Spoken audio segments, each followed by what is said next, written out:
Halo semuanya, Anda menyaksikan Inside Story with Anggi. Bersama saya Anggi Pasaribu dan selama 1 jam ke depan kita akan membahas tentang pemilu damai. Jadi memang nggak jauh-jauh dari pemilu. Teman-teman semua pasti sudah mengikuti bagaimana 1 hari sebelum kampanye nasional 3 pasangan calon capres dan cawapres telah melakukan deklarasi kampanye pemilu damai.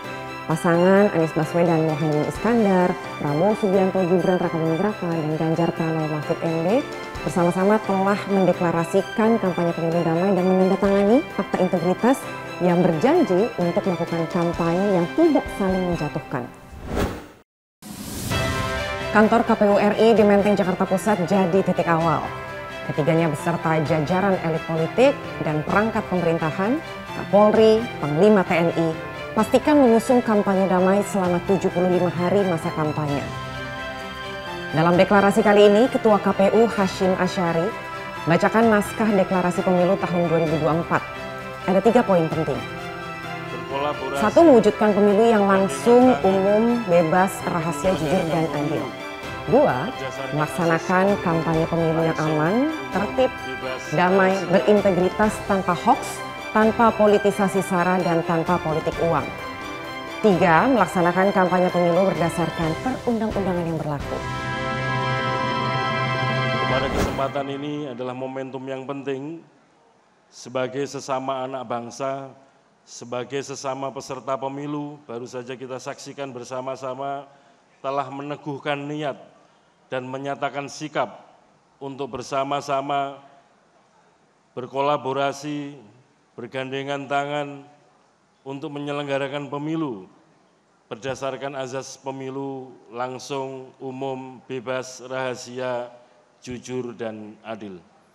Demikian pula ada komitmen yang dinyatakan para peserta pemilu untuk bersama-sama melaksanakan pemilu yang sehat, melaksanakan kampanye yang sehat, tidak saling mengumbar kenegatifan lawan politiknya, tapi mempromosikan dirinya, menunjukkan hal-hal baik dirinya, karena pada dasarnya kampanye adalah upaya untuk meyakinkan pemilih untuk memilih peserta pemilu karena aspek-aspek positif, keunggulan-keunggulan kompetitif yang dimiliki oleh masing-masing peserta pemilu. Apakah itu partai politik, apakah itu pasangan calon presiden dan wakil presiden.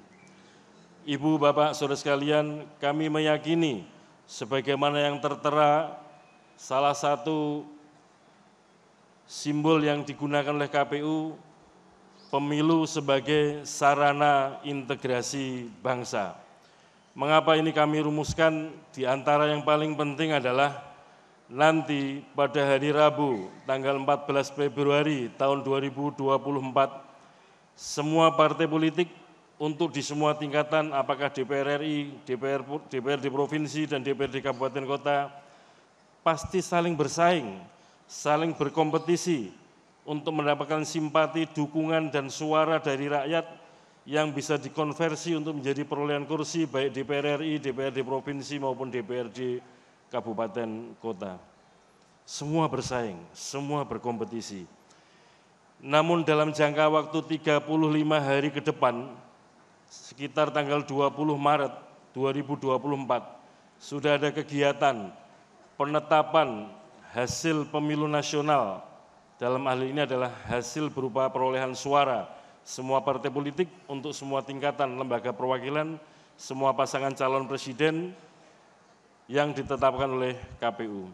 Pada saat itu akan diketahui partai politik apa di DPRD provinsi dan kabupaten mana memperoleh suara dan memperoleh kursi berapa. Ini akan digunakan sebagai modal untuk pencalonan kepala daerah yang dilaksanakan pada tahun 2024.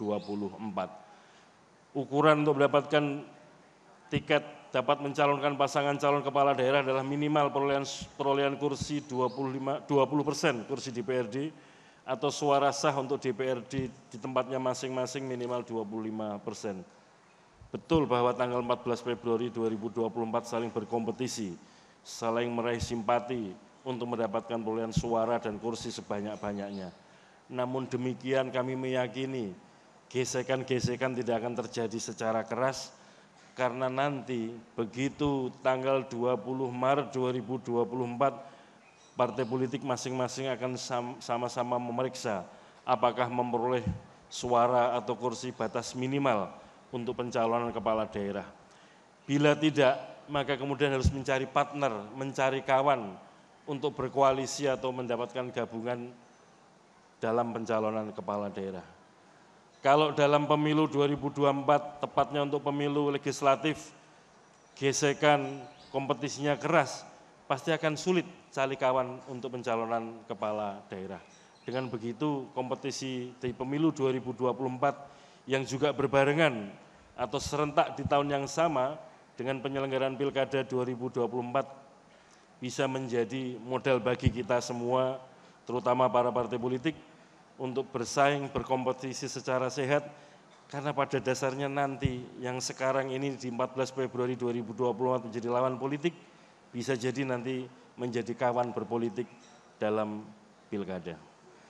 Demikian juga kami meyakini Bapak-bapak, para peserta pemilu presiden, para calon presiden, wakil presiden, semua ini bersahabat, semua berteman dan semua bersaudara, bahkan dalam kabinet yang sama, dalam satu periode yang sama. Sehingga sama-sama punya dan tahu persis program-program yang dilaksanakan dalam satu periode. Sama-sama pernah punya pengalaman sebagai kepala daerah, yang pada intinya beliau semua ini adalah aktif di pemerintahan. Dengan demikian, sindir-menyindir juga saya kira juga pasti akan sedikit berkurang, karena sama-sama tahu titik lemah dan titik kuat masing-masing. Ya, mari kita sama-sama jaga. Karena baru pada pemilu kali ini, menjelang Pilpres kali ini, keramaian tentang kecurangan itu ramai sekali di masyarakat. Saya rasa Bawaslu menyaksikan. Di pemilu-pemilu sebelumnya, tidak banyak kita mendengar orang membicarakan tentang netralitas, membicarakan tentang ketidakjujuran. Tapi pemilu kali ini, kita merasakan di masyarakat muncul pertanyaan itu. Apa artinya? Ada penurunan kepercayaan. Saya berharap yang berada di ruang ini, mari kita bersama-sama kembalikan kepercayaan rakyat kepada institusi penyelenggara pemilu. Kita buktikan kepada semua bahwa apa yang berkembang di masyarakat hari ini dijawab dengan netralitas, dijawab dengan konsistensi atas apa yang ditandatangani, apa yang dikatakan undang-undang, dilaksanakan sepenuhnya di lapangan. Wujud dari demokrasi adalah pemilihan umum. Dan seluruh rakyat Indonesia mendambakan dan menuntut penyelenggaraan pemilu yang bersih, yang transparan, tanpa kecurangan apapun. Kami percaya, kami yakin bahwa penyelenggara pemilu dan aparat penegak hukum sadar akan tanggung jawab ini dan akan menyelenggarakan pemilu ini dengan sebaik-baiknya. Terima kasih. Komitmen kami nomor urut 2, kami akan menjalankan segala ketentuan dengan sebaik-baiknya. Kami hanya ingin suara rakyat yang didengar, suara rakyat yang menentukan, suara rakyat yang menang. Apa yang tadi dibacakan, apa yang tadi kita torehkan dalam tanda tangan komitmen adalah sebuah ungkapan dan keseriusan dari pikiran, hati, dan tindakan kita. Kami sangat percaya seluruh penyelenggara pemilu dan aparatur akan melaksanakan ini dengan sungguh-sungguh. Maka kami menyampaikan penghormatan dan terima kasih atas komitmen yang dibangun. Tugas kita hari ini adalah melaksanakan komitmen dan kata-kata yang sudah kita tanda tangani. Lagi berjalan bersama berarti kawan. Kalau di tengah jalan kemudian udah beda jalan, ya udah sampai jumpa lagi, mau ketemu lagi. Oh. Tapi jalan terus yang penting. Iya, bisa.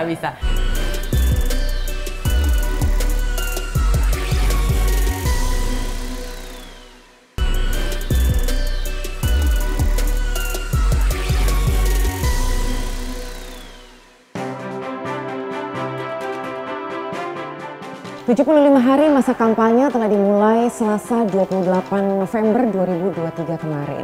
Di mana masing-masing calon presiden dan calon wakil presiden kian masif untuk mengambil hati, dan juga meraih simpati dari masyarakat agar dapat mendulang suara pada hari pemilihan di Februari 2024 tahun depan. Tentunya berbagai strategi dilakukan agar apa yang dikerjakan ini bisa berjalan secara efektif.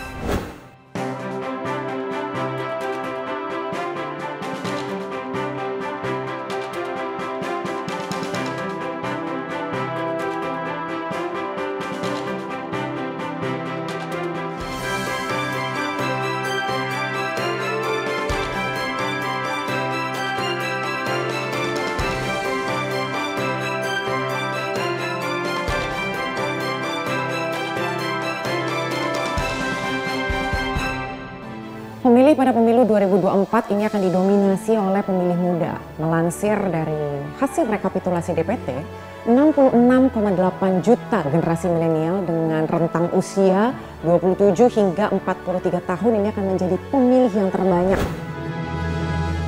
Disusul generasi X usia 43 hingga 58 tahun sebesar 57,5 juta, dan yang terakhir generasi Z usia 17 hingga 26 tahun sebesar 46,8 juta. Kalau dilihat dari data-data tadi, jelas anak muda jadi potensi, jadi bagian dari strategi dan juga jadi target sekaligus dalam satu waktu. Tidak hanya presiden dan wakilnya, pemilu tahun depan juga menentukan nasib wakil rakyat yang akan menghuni gedung Kura-Kura Senayan, Jakarta. Munculnya banyak wajah baru dan muda tentu memberikan harapan baru bagi rakyat akan semangat perbaikan di tubuh DPR. Tapi yang jadi pertanyaan, apakah mereka paham apa yang harus dilakukan agar mereka terpilih? Jadi kalau kita bicara pemilu damai, sekarang ini udah ada 2 caleg-caleg muda yang ada bersama dengan Anggi Pasaribu di Inside Story with Anggi. Dua-duanya namanya Michael Sinaga, ya kan, dari PKB, Michael Sianipar dari Perindo. Dua-dua namanya Michael, tapi nggak satu kubu. Tapi udah saling kenal belum sebelumnya? Baru kenalan tadi. Baru kenal tadi. Tapi kalau politisi sekali kenal udah langsung teman biasanya. Oh gitu ya? Iya. Tapi bukannya kalau politisi itu, Cair. oh gitu. Tapi bukannya kalau politisi itu nggak tahu mana kawan mana lawan ya? Yang penting kita tahu kita mau kemana. Oh. Kawan itu kita cari sambil kita berjalan. Oh gitu. Iya dong. Di pertengahan jalan itu baru nanti bisa memutuskan. Kalau pas lagi berjalan bersama, berarti kawan. Kalau di tengah jalan kemudian udah beda jalan, oh ya udah sampai jumpa lagi, mau ketemu lagi. Oh. Tapi jalan terus yang penting. Iya, bisa. Nih, sebenarnya kan kalau dilihat tadi sebelum kita mulai kita ngobrol-ngobrol gitu ya. Gak ada yang terlalu membuat jadi pertentangan atau konflik gitu ya. Nah, ini kita kalau bicara soal pemilu damai nih, abang-abang gitu kan. Sekarang ini kan orkestrasi itu jelas nyata di masyarakat. Tapi sebelum kampanye nasional dijalankan, kita tahu ada yang namanya intimidasi, ada yang namanya alat peraga kampanye diturunkan dan lain sebagainya gitu. Di tengah-tengah masa kampanye ini, udah hari keberapa nih? Mungkin hari keempat, kelima, nanti berjalan waktu sampai sekarang ini, udah ada pengaduan belum sih dari teman-teman di lapangan, dari dapil-dapil abang-abang yang terjadi sekarang ini nggak bisa nih kita nih bergerak nih. Ini kita kesulitan begini nih, gitu. Udah ada pengaduan yang negatif belum kira-kira? Atau pengaduan lah dari masyarakat, dari Bang Sianipar tuh, Bang Sianipar. Kalau pengaduan sih yang kita dengar secara nasional kan udah mulai bermunculan ya. Dan baru aja kemarin dari tim kita, dari TKN TPN sudah membentuk Satgas dan juga ada nomor pengaduan. Yeah. Jadi siapapun yang menghadapi masalah dan bisa melihat ada bukti apalagi itu bisa disampaikan ke tim pemenangan. Jadi itu kita lakukan karena memang rumor desas-desus itu sudah sangat luas. Kalau dari saya pribadi, karena saya bergerak di Jakarta, kalau Jakarta kan sorotan sangat besar. Iya. Mungkin kalau intimidasi belum, kalau yang saya pribadi rasakan ya.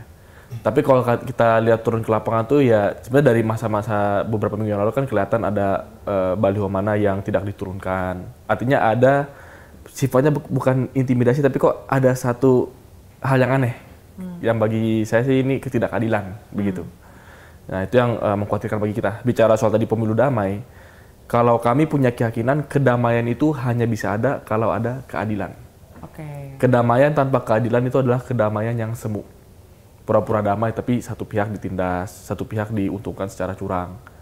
Kalau misalnya kita analogi sepak bola ya, ini kan yang dari Caimin, itu analoginya juga sangat baik ya. Kalau penonton ribut, supporter ribut itu seringkali kenapa? karena ada kecurangan. Tapi kalau wasitnya nggak curang, kalau semua bermain secara sportif, ya nggak ada keributan gitu.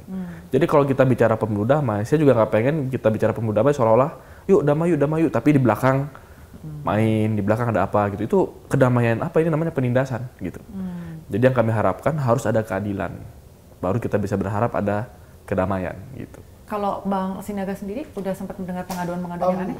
Kalau kita di koalisi perubahan ini, koalisi Amin, kita tuh tidak terlalu berfokus kepada nggak terlalu baper lah soal misalkan ada baliho diturunkan atau segala macam. Kita jalankan aja karena kita memang sudah mempunyai basis sendiri. Contohnya PKB itu dengan basis-basis kiainya yang sudah sangat katakanlah sudah sangat solid ya. Dan apapun yang dilakukan oleh kubu-kubu lawan sepertinya ya tetap solid ke arah kita. Dan kita sangat berterima kasih kepada pendukung-pendukung kita. Dan yang kedua, ya saya terima kasih Bang Sianipar tadi mengkut Gus Imin juga. Bahwa memang yang pertama kali, yang satu-satunya pasangan yang mengatakan bahwa kita harus berhati-hati tentang hal ini di KPU saat pengambilan nomor urut itu Gus Imin. Yang berbicara seperti itu, dan sampai hari ini pun selalu didengungkan kepada kader-kader kami di daerah. Artinya bahwa kita pun jangan jadi pembuat kecurangan itu sendiri. Meskipun kita caleg, meskipun kita apa, kita jangan mengarah ke situ karena kita juga tidak ingin dicurangi. Jadi kita ingin pemilu ini benar-benar damai, kita perkuat basis massa, perkuat suara, dan jangan menggunakan alat-alat di luar itu ya, seperti yang kita sama-sama tahu. Dan tadi kan Bang Sianipar udah bilang tuh akan terjadi yang namanya kedamaian tuh kalau misalnya ada yang namanya keadilan gitu kan. Kalau dari Bang Sinaga sendiri melihatnya mungkin nggak sih gitu? Keadilan ini kemungkinan masih ada nggak sih? Apalagi berdua nih sama-sama menghadapi kubu yang sebelah gitu kan ya, yang selama ini dilontarkan oleh masyarakat adanya dugaan tidak netral dari aparatur negara dan lain sebagainya. Atau tetap optimis sebetulnya masih ada keadilan dan kedamaian itu, Bang? Kalau saya melihatnya begini, Kak. Artinya kalau dibilang aparatur negara atau mantan-mantan menteri atau katakanlah TNI Polri, di Timnas Amin juga banyak kok unsur-unsur tersebut. Banyak jenderal-jenderal mantan TNI Polri di kami, banyak mantan-mantan menteri seperti Pak Sudirman Said. Jadi kami tidak terlalu tidak terlalu resah lah ya soal itu. Artinya kita tetap berjuang dan tetap lurus kepada satu tujuan bahwa kita harus memenangkan pemilu ini. Bagaimanapun caranya. Kalau dari kita di tim Pak Ganjar Mahfud, kita juga optimis ya. Dan kita selalu berpikir positif, apapun halangan, apapun rintangan, kami adalah orang-orang yang tidak takut menghadapi itu semua. Justru rintangan itu menguji kita dan akan mengasah kita. Dan itu saya rasakan, saya bisa ngeliat bahwa dari jaringan relawan kita, dari pendukung-pendukung kita, militansi itu makin kuat. Itu yang sedang kita gaungkan sekarang. Kita bangkitkan kembali militansi. Dan sekarang ya sangat Pak Ganjar berpidato, dan ya kan kita sudah pakai simbol yang 3 jarinya seperti di Hunger Games. Artinya apa, kita orang-orang yang berani dan siap melawan apapun penindasan yang bisa dan mungkin dilakukan begitu. Karena kita yakin bahwa calon yang kita usung, Pak Ganjar dan Pak Mahfud, ini adalah orang-orang yang sudah punya rekam jejak yang jelas dan orang-orang yang bisa dan terbukti sudah membawa keadilan. Integritasnya, karya-karyanya selama ini, itu yang kita mau kedepankan. Gitu. Bahwa sekarang oke lah, mungkin ada yang khawatir dengan oknum negara begitu ya, yang bisa saja berpihak. Tapi kita melihat kan kontestasi bukan antara sekarang siapa yang berkuasa dengan siapa yang akan berkuasa. Ini adalah 3 kandidat capres. Kita bandingkan saja apple to apple-nya. Pak Ganjar, Pak Prabowo, Pak Mahfud. Pak Ganjar memimpin Jawa Tengah bagaimana, Pak Prabowo dengan mungkin program food estate-nya hasilnya bagaimana. Kita lihat Pak Anies di Jakarta Barat, kita bandingkan secara objektif gitu. Dan kalau kita bandingkan secara objektif, ya Pak Ganjar Mahfud ini adalah orang-orang yang secara rekam jejak itu saya berani bilang bahwa ini orang-orang baik yang tidak ada catatan yang kontroversial. Tapi apa yang dilakukan positif, dirasakan masyarakat, tingkat kepuasan waktu di Jawa Tengah juga sangat tinggi untuk suatu provinsi yang sangat besar. Dan Pak Mahfud reputasinya selama ini sangat berhasil dijaga ya, sangat dijaga dari zaman dulu di DPR RI. Pernah menjadi ketua MK, tidak pernah ada kasus di MK. yang kemudian menyeret Pak Mahfud berhasil dijaga. Berarti sebenarnya kalau dari marwahnya Mahkamah Konstitusi sebagai mahkamah yang adil gitu. Oke, berarti sebenarnya kalau dari paslon Bang Sianipar nih sebenarnya bisa dipastikan kita bakalan damai-damai aja, bakalan aman-aman aja melihat track record dari karena kita percaya dengan kualitas calon yang kita usung. Oke. Ini pertarungan kualitas calon. Oke, KPU sempat meng-highlight nih Bang mengenai politik sara, hoax, politik uang gitu kan. Dan kita juga belajar dari pemilu-pemilu yang sebelumnya. Bagaimana sekarang kita lihat masa kampanye itu sangat singkat gitu. Nah dari abang berdua ini gimana paslon dan juga jajaran koalisi partai Anda melihat ini? Dan gimana kalau kalian menjawab bahwa kita nggak akan ketrap kok gitu loh dengan yang namanya politik uang, sara dan juga hoax dari Bang Sinaga dulu. Kalau politik uang ya, kita juga bisa ngelihat lah track record seperti kata Bang Sianipar tadi. Track record partai-partai yang mengusung Anies dan Gus Imin dan katakanlah track record Pak Anies lagi menjabat di Jakarta dan Gus Imin selama sudah 20 tahun menjadi ketua partai PKB dan katakanlah wakil ketua DPR RI, pernah menjadi Menteri Tenaga Kerja dan seterusnya. Jadi rekam jejaknya itu pun tidak diragukan lagi. Dan kalau dibilang isu-isu sara, mungkin itu hanya ada orang-orang tertentu saja, saya nggak tahu siapa yang memelintir. Padahal kita bisa lihat kedua sosok ini, contohnya seperti Gus Imin. Siapa yang mungkin banyak pemikiran orang yang salah di luar sana, seperti saya Nasrani. Tetapi saya diangkat menjadi jubirnya PKB. Bukan karena, wah supaya ada nih, gitu. Bukan, karena memang di PKB itu sangat pluralis, dan memberikan kesempatan kepada semua orang yang punya kapasitas. Jadi isu-isu sara itu sebenarnya sudah tidak ada lagi tuh. Katanya kan PKB itu harus golongan tertentu aja baru bisa masuk. Nah itu sudah kita buktikan. Itu satu. Kalau Pak Anies itu juga sudah membuktikan selama masa pemerintahan di Jakarta, di DKI Jakarta, banyak sekali izin-izin gereja yang diberikan, banyak sekali bantuan-bantuan kepada gereja-gereja yang diberikan. Bahkan gereja kesukuan yang selama ini tidak pernah diberikan izin, diberikan oleh Pak Anies. Jadi, saya rasa mengangkat isu-isu sara itu sudah usang lah. Mungkin ada oknum-oknum tertentu yang mempunyai pemikiran tertentu, ya itu yang harus saya luruskan. Itu yang harus kita luruskan. Bahkan Pak Anies baru saja beberapa hari yang lalu memberikan wawasan kebangsaan, seminar wawasan kebangsaan di GBI Mawar Saron, Kelapa Gading. Nah, dan itu sangat diterima dengan baik. Nah, hal-hal seperti ini kan harus kita lihat secara menyeluruh ya. Nah, saya rasa kalau politik uang, kalau memang ada buktikan saja, dan Gus Imin yang pertama kali bilang, laporkan. Oke. Paslon manapun yang melakukan, laporkan. Caleg manapun yang melakukan, laporkan. Karena politik uang itu mau kita berantas, supaya di masa depan, generasi-generasi politisi muda ya, Bang Sianipar ini juga contohnya ya, kita harus bersih dari segala praktek-praktek seperti itu. Oke, kalau Abang gimana Bang? Ya, saya rasa itu komitmen bersama ya yang politisi-politisi dan termasuk partai-partai dan capres-cawapres itu harus punya. Bahwa kita tidak ingin menggunakan sara atau praktik politik uang itu harus kita lawan gitu. Karena itu budaya yang sangat merusak selama ini. Dan itu yang kita buktikan gitu, bahwa ya Pak Ganjar dan Pak Mahfud adalah orang-orang yang terkenal dengan reputasi dan integritas selama ini begitu. Itu yang ingin kita kembalikan, wajah itu, marwah itu yang mungkin akhir-akhir ini jadi pertanyaan banyak orang. Kita berharap negara bisa profesional melayani masyarakat. Nah itu yang kita mau kembalikan gitu. Dan itu harus terrefleksikan dari cara kita berkampanye. Contoh misalkan bicara politik uang, politisi yang akan bisa menunjukkan dia punya integritas, transparan, dan akuntabel, itu akan melakukan penggalangan dana. Sampai dengan detik ini, bahkan baru kemarin ini, dari tim Pak Ganjar Pak Mahfud sudah meluncurkan program penggalangan dana. Dilakukan. Karena ada kesadaran bahwa kalau kampanye Pilpres itu mau berjalan dengan baik, harus ada dukungan dari masyarakat. Kalau tidak ada penggalangan dana, berarti kan kita patut mencurigai ini dananya dari mana, gitu.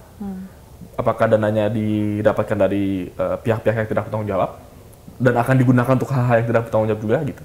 Jadi kami tentu paham bahwa politik itu tidak pernah ideal. Banyak realita, tantangan di lapangan begitu ya. Tapi ada langkah-langkah yang sudah dilakukan oleh Pak Ganjar dan Pak Mahfud dan tim kampanye, tim pemenangan kami, di mana kita melakukan penggalangan dana. Kita membuka hotline untuk pengaduan. Kita melakukan advokasi-advokasi terhadap masyarakat yang merasa ada di dalam satu tekanan, begitu seperti kepala desa yang dipanggil polisi gitu. Itu juga kita mengejar supaya ada klarifikasi. Jangan sampai ada penyalahgunaan kekuasaan, jangan sampai ada praktik politik uang, jangan sampai ada hal-hal yang kemudian bisa merusak fondasi dan dasar bangsa ini begitu. Karena pemilu yang berjalan dengan baik, demokrasi yang baik itu harus ditopang dengan sistem institusi yang profesional. Sistem institusi yang bisa bekerja dengan adil. Nah itu arah kita ke depan. Oke, berarti bisa dipastikan kalau nih segala bentuk kampanye, segala bentuk narasi sudah dilakukan, tapi tidak mendongkrak elektabilitas tetap dengan menggunakan jalan yang bersih. Ya kalau kita punya komitmen dan kita punya keyakinan bahwa masyarakat Indonesia juga ingin demokrasinya naik kelas. Jadi demokrasi sekali 5 tahun itu, pemilu sekali 5 tahun itu bukan sekedar satu gimmick, satu formalitas. Bagi kami ini adalah kesempatan untuk kita naik kelas. Jangan sampai kita mundur ke belakang. Dulu kita punya zaman Orde Baru, di mana demokrasi itu semu. Ada pemilihan, tapi ya sebenarnya kita tahu bahwa ini semua diatur oleh oknum-oknum institusi negara, begitu. Kita nggak mau itu terjadi lagi. Kita nggak mau mundur ke belakang. Kita mau demokrasi kita naik kelas.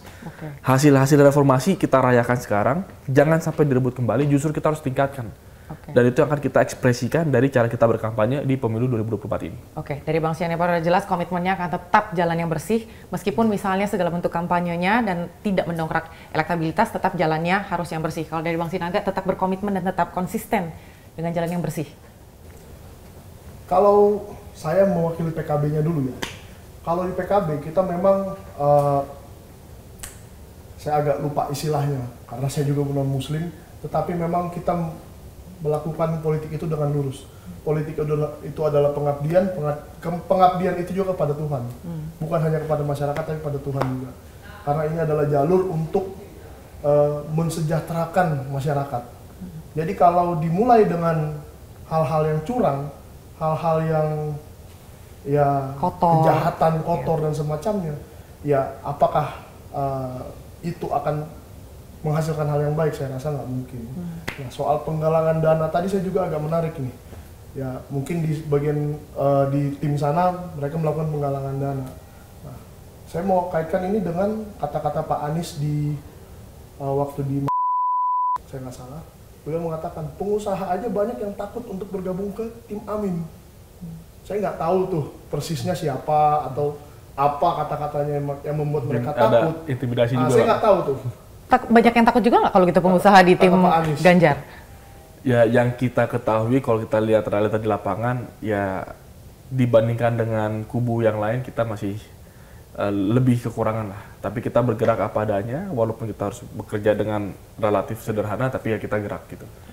Yang saya mau tambahin sedikit, artinya meskipun pengusaha takut ke sini, ada pengusaha-pengusaha tertentu lah, kita juga tetap ada pengusaha banyak.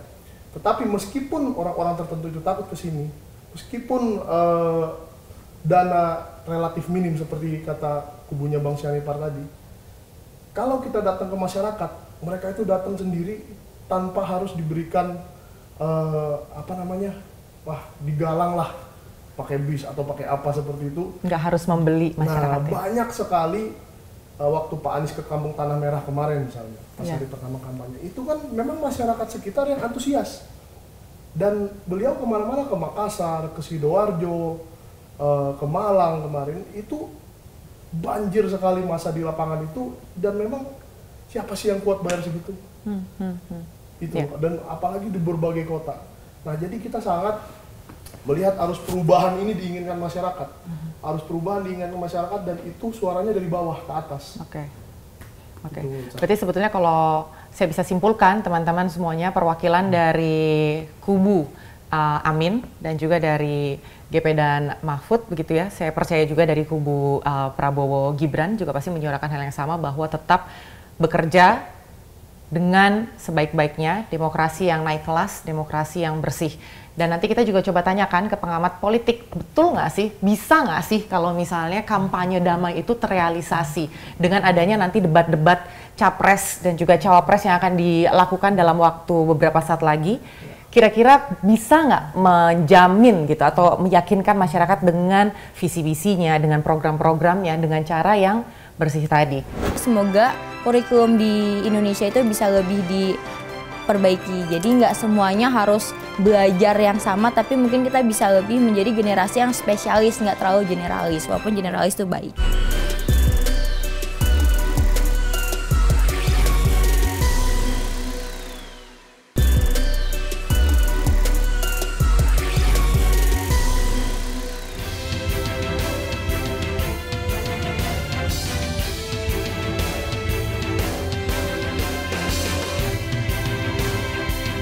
Bang Hen, kita kan bicara pemilu damai nih ya, gitu ya.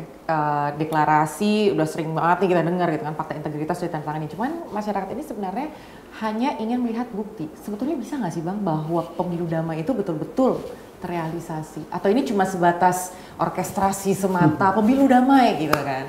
Sebetulnya kalau damai itu pasti bisa-bisa aja. Damai itu kan bila sebuah kegiatan lurus-lurus saja kan, tanpa ada gangguan, tanpa ada kecurangan. Kalau nggak ada gangguan berarti nggak ada kecurangan, pasti itu akan lurus-lurus saja itu pemilu damai. Damai itu kan diartikan pada saat rakyat bisa memberikan suaranya dengan tenang, iya. gitu ya, dan kemudian menunggu hasilnya dengan tenang dan percaya bahwa hasilnya itu benar. Nah yang terakhir ini, yang repot itu kalau rakyat nggak percaya sama hasilnya. Misalnya ada yang teriak-teriak satu putaran gitu ya. Nah ini bener nggak kira-kira? Bener bisa kejadian nggak satu putaran? Gitu ya. Tapi ya semuanya itu dijalankan saja. Kemudian yang catatan selanjutnya adalah pada saat bicara pemilu damai itu bukan tentang penyelenggara saja, tapi juga peserta pemilunya. Gitu ya. Nah peserta pemilu tuh ya para capres dan cawapres. Kalau mereka bisa mengendalikan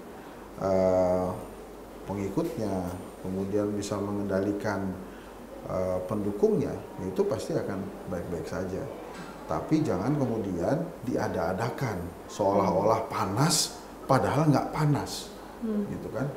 Jadi misalnya nih, kan kalau Pak Prabowo jejak digitalnya ada tuh, kemudian dia bergabung dengan Pak Jokowi, alasannya rekonsiliasi. Konsolidasi demi persatuan. Nah itu kan sebetulnya alasan yang menurut saya cukup dibuat-buat tuh. Kenapa? Karena rakyat waktu itu marah sendiri, adem sendiri, dan gak ada masalah apa-apa di lapangan. Buktinya di pasar, di terminal itu gak masalah. Nah sekarang pada saat maju, kehabisan kata-kata juga Pak Prabowo untuk kampanye. Mau kampanye apa lagi? Rakyat sudah mencatat semuanya kan. Dulu kan pesan komunikasinya bagus-bagus tuh. Jangan percaya antek asing, harus persatuan gitu kan. Dia bagus-bagus tuh. Kemudian jangan bohong gitu-gitulah. Nah, sekarang dia bergabung dengan Jokowi, maka yang bisa dia sampaikan hanya hidup Jokowi gitu. Nah, kenapa saya menggarisbawahi ini? Ini penting bahwa tidak ada skenario seolah-olah memang masyarakat itu bertubrukan. Tidak ada skenario seolah-olah masyarakat bertabrakan. Mungkin ada yang bertabrakan, tapi kan beberapa orang aja. Sama misalnya terjadi debat ya, antar warga WA group gitu misalnya. Nah, ini kan berapa orang sih yang berisik? Kan paling cuma 1, 2 orang, 3 orang, 4 orang, nggak semua warga WA group itu berisik dan berantem. Nah, jadi balik lagi pertanyaan Anggi yang luar biasa itu. Kira-kira pemilu damai bisa nggak terjadi? Bisa. Catatannya yang pertama adalah rakyat harus dibuat percaya bahwa pemilu berjalan dengan lancar, jujur dan adil. Kemudian yang kedua, masyarakat juga dibuat percaya bahwa prosesnya memang sesuai dengan kaidah-kaidah kejujuran dalam sebuah pemilu.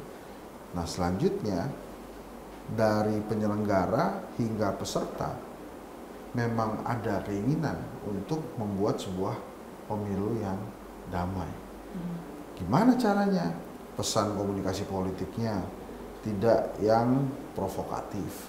Pesan komunikasi politiknya memang benar-benar sesuai dengan kondisi dan keadaan. Tidak melakukan kampanye hitam, mengurangi kampanye negatif, dan lebih banyak kampanye positif. Ini sebenarnya sih memang berlaku untuk 3 pasangan sih Bang ya. Apalagi waktu kita mendengar pidato lah gitu, speech dari masing-masing peserta, 3-tiganya konsisten dan komitmen untuk menjaga itu tadi, pemilu jujur, adil, damai. Tapi yang aku mau garis bawahi pesan politik tadi itu, dan juga kampanye-kampanye lain sebagainya. Berarti sebenarnya 3 paslon ini harus bisa mengatur relawan-relawannya, pendukung-pendukungnya, supaya jangan sampai merekanya yang melakukan atau mungkin orang lain yang melakukan mengatasnamakan gitu kan ya, dan mereka menikmati begitu, meskipun bisa dengan alasan lah kita komitmen untuk damai kok gitu. Contoh, ada hashtag kami muak yang diglorifikasi oleh netizen. Itu adalah hashtag atau tagar yang disampaikan dalam rangka protes. Protes apa? Adanya ketidaksetaraan dalam apa? Dalam pemasangan baliho. Oh, ini ada pemasangan baliho yang ketua umumnya anak presiden ada di mana-mana. Kok kelihatannya juga melanggar kaidah-kaidah yang sudah ada di Indonesia? Protes masyarakat. Nah, kalau sudah ada protes, kami muak ini misalnya, nah itu kan harus didengarkan oleh penyelenggara pemilu. Kenapa hal ini bisa terjadi? Kemudian lagi misalnya, ada tentang kemarin itu yang baru saja terjadi jadwal debat yang tidak keluar-keluar. Itu kan kemarin baru aja dikeluarkan, kemudian juga dengan topik-topiknya. Mekanismenya seingat saya belum. Nah, mekanismenya itu ada berbagai wacana dalam menyampaikan mekanisme itu. Misalnya katanya tidak akan ada debat yang seperti cerdas cermat, jadi lebih sifatnya sosialisasi dan lain-lain. Nah itu kan belum disampaikan. Kalau kemudian misalnya namanya debat, tapi ternyata hanya penyampaian visi misi dan sosialisasi, ya itu mah bukan debat. Nah kalau itu presentasi. Kan, nah, itu kan memicu kontroversi sendiri gitu di masyarakat. Gitu menurut saya. Misalnya ini kampanye 75 hari disiapkan waktunya oleh KPU. Apakah itu cukup menjangkau Indonesia? Enggak cukup. Tapi kok ada paslon yang tidak memanfaatkan masa kampanye itu? Itu kan menimbulkan trigger pertanyaan juga di masyarakat. Apakah paslon yang melepaskan kesempatan berkampanye ini sudah percaya diri pasti menang? Gitu ya, sehingga tidak perlu menggunakan waktu kampanye yang diberikan. Nah kalau memang benar dia percaya diri pasti menang sehingga merasa tidak perlu kampanye, kok bisa begitu? Mungkin sibuk kerja Bang, kan harus fokus kan, kerja.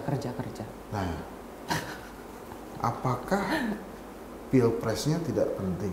Jadi maksud saya, kalau memang Anda belum merasa proses pemilihan presiden ini penting, lebih baik Anda tidak perlu maju.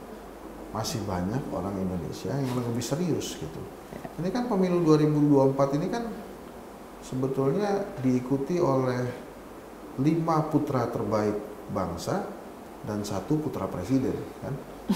Jadi ya kalau kemudian rakyat diminta menyesuaikan dengan kondisi dan mempersilahkan putra presiden dan pasangannya memiliki privilege tertentu, ya itu beda soal. Tapi kan pasti rakyat juga bisa juga menghukum dengan cara ya akhirnya tidak memberikan suara. Maka ini kan sebetulnya pertanyaan-pertanyaan kritis yang dari masyarakat ya. Kenapa kok mereka sampai hari ketiga nggak kampanye ya? Terus kemudian menukar, istilahnya mencoba menukar suara dengan susu gratis dan makanan gratis gitu. Kan itu pertanyaan, apalagi sampai menyangkut tentang apakah bantuan ayahanda begitu besar sehingga merasa tidak perlu berkampanye. Apakah ini ada kaitannya dengan kesehatan Pak Prabowo gitu ya? Apakah ini untuk menghindari blunder? Ya boleh-boleh saja, tapi sebaiknya disampaikan supaya tidak ada rakyat yang mencurigai bahwa sedang up to something gitu. Iya, sebetulnya berarti memang lebih kepada menghormati suara rakyat juga sih sebenarnya ya. Dari setiap hashtag dari setiap kegiatan ini kan sebenarnya bukan cuma sekedar membeli gitu kan dan mengiming-iming gitu ya Bang. Pak Jokowi kan mengajarkan ya bahwa menyapa rakyat itu utama. Dan Pak Jokowi melakukan itu dengan baik sekali. 9 tahunan tentang sapa-sapa rakyat jago lah dia. Ini dewanya pencitraan. Makanya kemudian dia menang kan.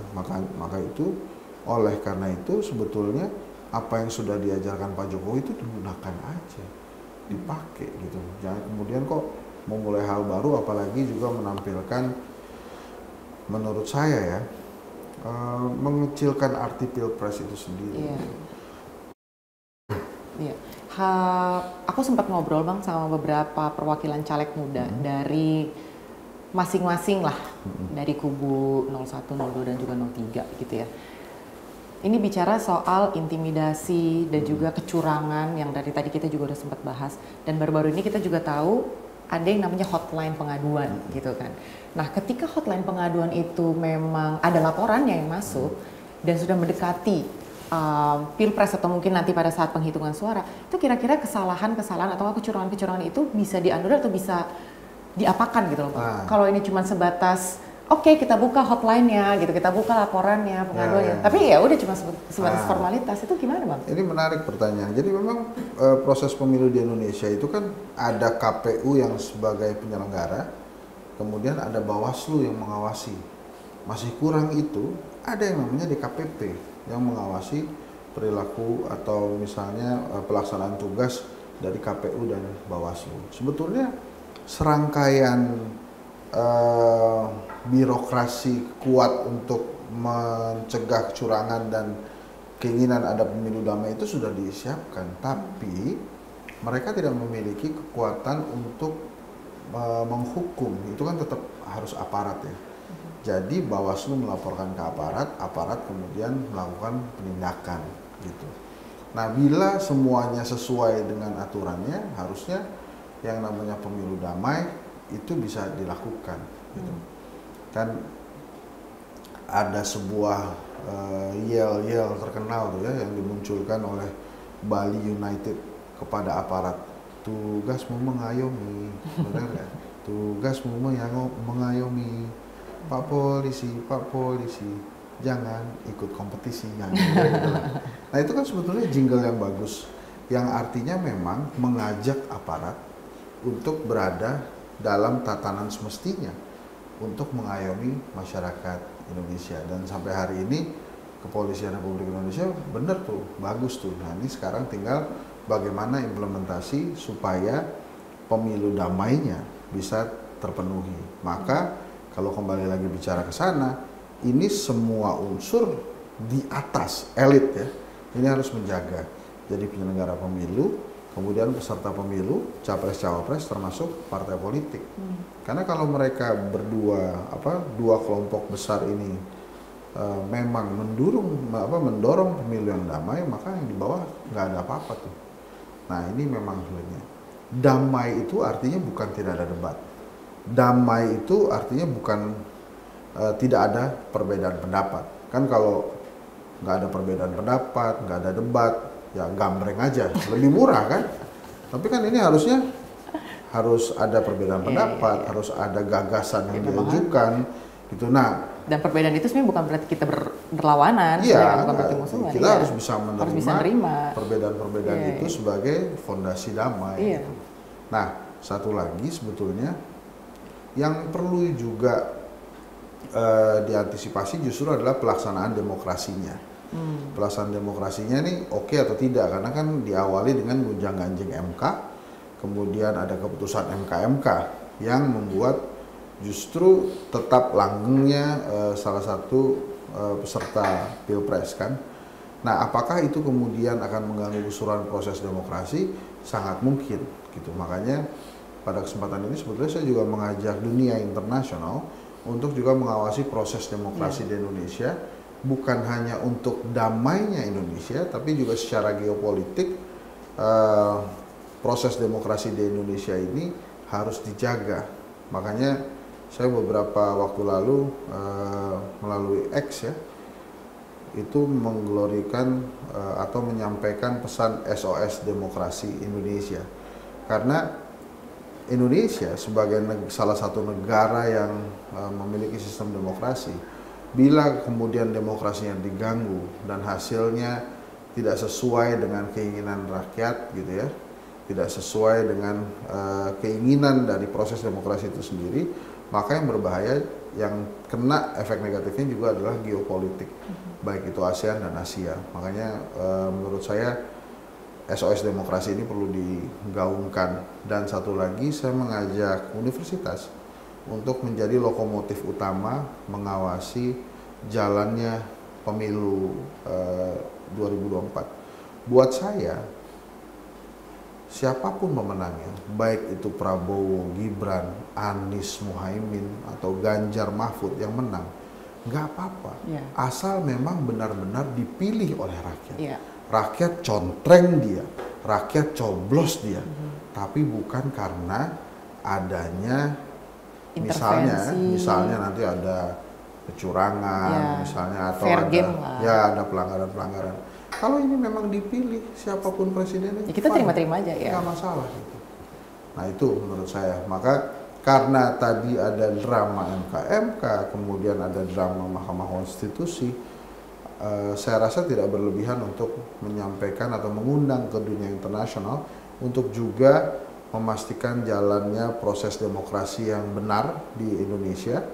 Dan SOS demokrasi di Indonesia ini mestinya bisa menarik perhatian dunia internasional juga ikut mengawasi. Tapi kalau dari netizen, sebenarnya mengharapkan pemilu yang seperti apa sih untuk Indonesia ini, dan pemimpin seperti apa yang diharapkan? Kaget. Mas kalau dari kamu sendiri, mengharapkannya itu pemilu yang seperti apa di Indonesia? Mengharapkan pemilu yang adil, bersih, dan jujur. Kayak gimana tuh? Coba dideskripsikan pemilu yang jujur, adil, dan bersih itu kayak apa sih? Kalau sekarang sih kita lihat kan lagi kisruh soal aparat yang ikut-ikut dalam dalam proses kampanye. Ya maunya itu jujur aja dan adil, nggak ada campur tangan dari aparat. Ya kasarnya jangan cawe-cawe lah sama pemerintah juga gitu. Berarti tetap mengharapkan netralitas dari aparatur negara, dan tidak ada keberpihakan. Dan pemimpin seperti apa sih kalau yang diharapkan oleh Mas ya untuk Indonesia di tahun 2024 nanti? Yang diharapkan sih yang bisa membawa Indonesia lebih baik ya. Soalnya kan kita baru saja lihat kan kemarin saya baca di Bappenas juga, soalnya kan ada rencana jangka panjang Indonesia untuk 2045. Semoga bisa jadi fondasi untuk negara ini bisa lebih maju nanti. Lebih maju gimana sih? Supaya lapangan kerjanya lebih banyak atau supaya transportasinya lebih banyak lagi atau apa tuh? Deskripsi maju kalau menurut Mas tuh apa? Deskripsi maju saya itu Indonesia itu bisa jadi negara dengan pendapatan tinggi. Curhat ya Mas? Iya benar banget. Pendapatan tinggi, terus pendidikan untuk generasi selanjutnya itu bisa lebih perhatikan lagi. Dari sisi pendapatan dan juga dari sisi pendidikan. Thank you. Sekarang dari versi anak muda yang lain, dari perempuan. Kita emang banyak gangguin orang ya kali ini ya, karena waktunya juga sudah mepet. Mbak, cakep kan, nih anak muda yang cantik. Mbak namanya siapa Mbak? Halo, nama aku Dira. Mbak Dira, berdiri dong, biar enak. Nah, biar terjadi kesetaraan ya kan? Gender ya? Kok bukan?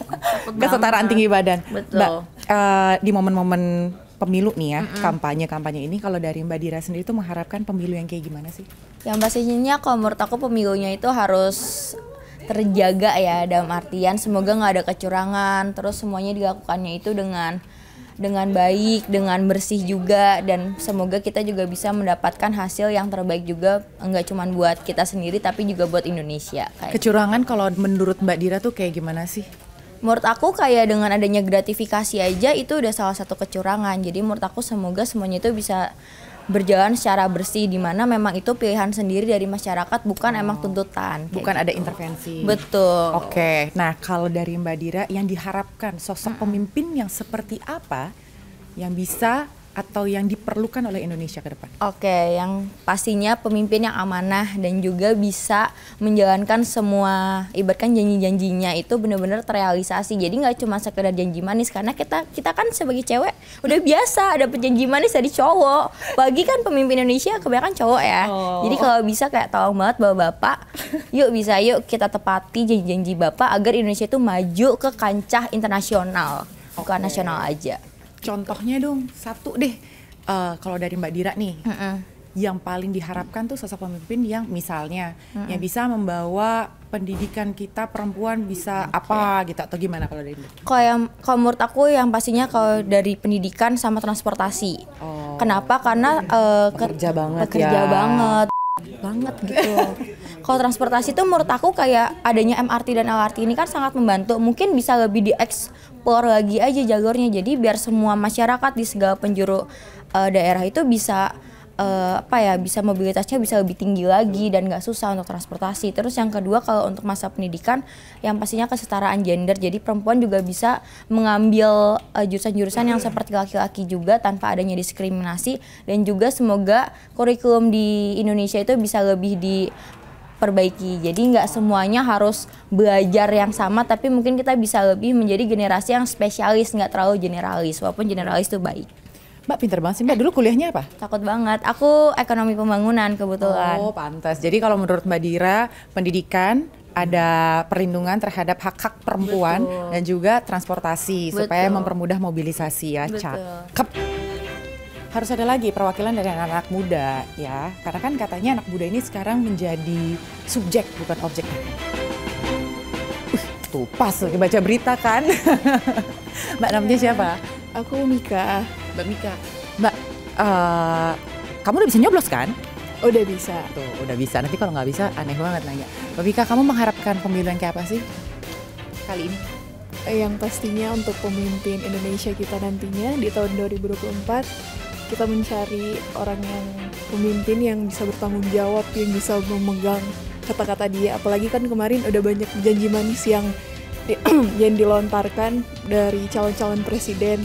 Jadi untuk sekarang masih dalam proses menyimak siapa calon yang terbaik buat Indonesia. Berarti sebetulnya kalau dari pemilih-pemilih muda dan perempuan tidak perlu banyak janji-janji manis dan program-program yang ngawang-ngawang ya nanti yang dibuktikan. Tapi kan itu semua kan proses pembuktiannya kan nanti kalau udah terpilih gitu kan. Berarti sekarang ini yang dilihat apa dong? Yang sekarang dilihat mungkin kalau dari saya ya, salah satu pertimbangan saya dengan cara mereka ikut-ikut membuat program kayak wawancara segala macam, dari cara mereka menjawab dari pertanyaan masyarakat bisa kelihatan kan ketulusan mereka buat Indonesia gitu. Jadi dari proses kampanye itu udah terlihat. Iya, udah terlihat. Berarti sebenarnya bisa disimpulkan itu ya, masyarakat sendiri punya insting ya, menilai setiap paslon yang akan maju ya Mbak. Kalau dari kamu dari aku, yang aku rasain itu sih. Itu tadi jawaban dari teman-teman perwakilan dari anak-anak muda. Kalau tadi kita dengar sebenarnya simpel sih, yang diharapkan itu adalah pemilu yang damai. Gak mau ada ribut-ribut, jangan ada curang-curang supaya sebagai masyarakat Indonesia juga bisa menikmati proses pesta demokrasi ini bisa berjalan dengan sejuk. Dan tadi juga ditanyakan, sosok seperti apa sih yang diharapkan untuk memimpin bangsa ini? As simple as pemimpin yang bisa megang omongan, yang gak cuman umbar-umbar janji manis aja. Tapi karena ini prosesnya masih berjalan, proses kampanyenya, berarti sesimpel bagaimana kampanye yang bersih itu dijalankan, itulah sosok pemimpin yang berkualitas. Bagaimana menjawab setiap keresahan masyarakat, menjawab setiap pergumulan dan juga pertanyaan dari publik, itu juga menunjukkan kesiapan pemimpin untuk memimpin negeri ini menjadi negeri yang lebih baik. Jadi kita tunggu sama-sama, kita kawal bersama-sama Pesta Demokrasi 2024. Saya Anggi Pasaribu, sampai bertemu di Insight Story berikutnya. Bye.